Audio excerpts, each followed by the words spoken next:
Aujourd'hui, dans votre chaîne Histoire de Saints, découvrons ensemble une femme exceptionnelle, une mère, une épouse, une religieuse, mais surtout un modèle de patience, de pardon et de miracle. Voici l'histoire bouleversante et inspirante de Sainte Rita, la sainte des causes impossibles. Générique.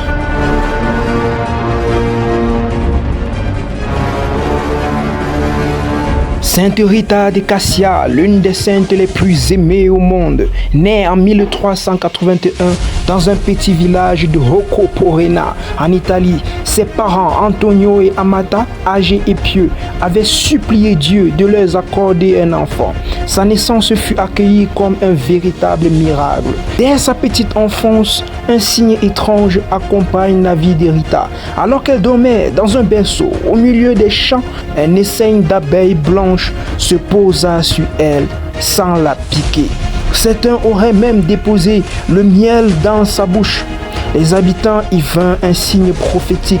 L'enfant serait douce, aimante et destinée à de grandes grâces. En grandissant, Rita développa un grand amour pour Dieu. Elle rêvait de devenir religieuse, de se consacrer entièrement à la prière. Mais ses parents, déjà âgés, craignaient de la laisser seule après leur mort.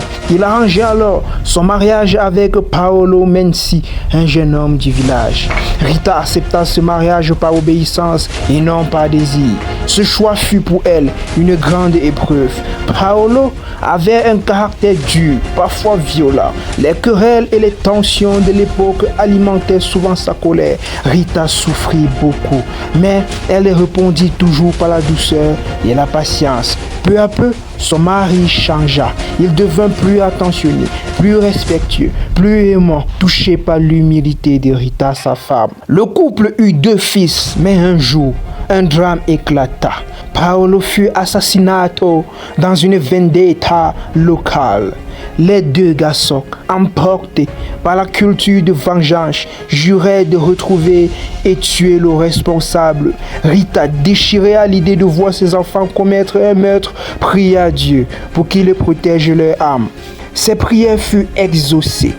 D'une manière mystérieuse et douloureuse, les 2 jeunes tombèrent malades et moururent avant de pouvoir accomplir leur vengeance. Rita accepta cette épreuve avec une foi totale et comprit que Dieu avait permis cela pour sauver ses enfants d'un péché grave. Devenue veuve et sans enfant, Rita revint à son désir premier, entrer au monastère des Augustines de Cassia. Mais les sœurs refusaient. Elles craignaient que les tensions et rivalités entre familles n'entrent dans le couvent. Rita ne se découragea pas. Elle pria, elle jeûna, elle demanda l'intercession de ses saints préférés. Une nuit, raconte-t-on, Saint Augustin, Saint Jean-Baptiste et Saint Nicolas de Tolentino l'auraient miraculeusement transporté à l'intérieur du monastère dont les portes étaient fermées. Les religieuses, étonnées par ce signe, acceptèrent finalement de la recevoir.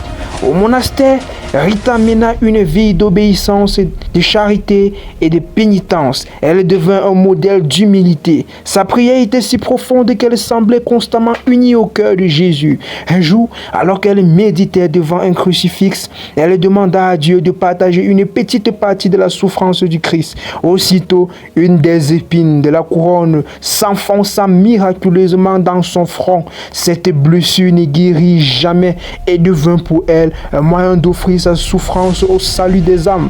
Pendant 15 ans, Rita vécut avec cette plaie ouverte et douloureuse. Malgré cela, elle continuait à aider, conseiller, prier et consoler ceux qui venaient à elle. À la fin de sa vie, alitée, elle reçut 2 miracles célèbres. Elle donna à une cousine une rose de son jardin, mais c'était l'hiver. La neige couvrait tout.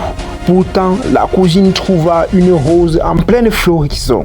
Plus tard, Rita demanda 2 figures. Elle apparut mûre sur un arbre complètement sec. Rita mourut le 22 mai 1457. À l'instant de sa mort, un parfum doux et un mystère remplit sa chambre. Son corps, exposé aujourd'hui encore à Cassia, est resté étonnamment préservé.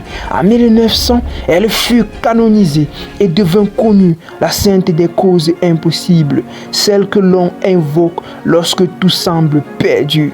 Sainte Rita demeure un exemple de paix, de pardon, de foi indestructible. Elle nous rappelle que même dans les situations les plus désespérées, Dieu peut ouvrir un chemin. Que Sainte Rita, vous qui avez écouté cette vidéo jusqu'à la fin, par sa prière, elle qui est au ciel, qu'elle intercède pour vous au nom tout-puissant de Jésus-Christ. Que Sainte Rita intercède pour nous maintenant. Sainte Rita, nous te prions, intercède pour nous et délivre-nous de tous les problèmes qui nous empêchent d'avancer. Délivre-nous de tous les problèmes qui nous empêchent d'avancer. Donne notre miracle maintenant. Donne notre miracle maintenant et que nous entrons dans notre saison de gloire en Jésus-Christ et dans notre propre vie charnelle. Amen. Merci d'avoir écouté l'histoire de Sainte Rita. Merci d'avoir écouté cette histoire. Merci de t'abonner, de liker, de partager cette vidéo à tes frères pour agrandir le peuple de Dieu. Si vous avez aimé cette vidéo, n'hésitez pas à vous abonner. On est ensemble. Que Dieu vous bénisse.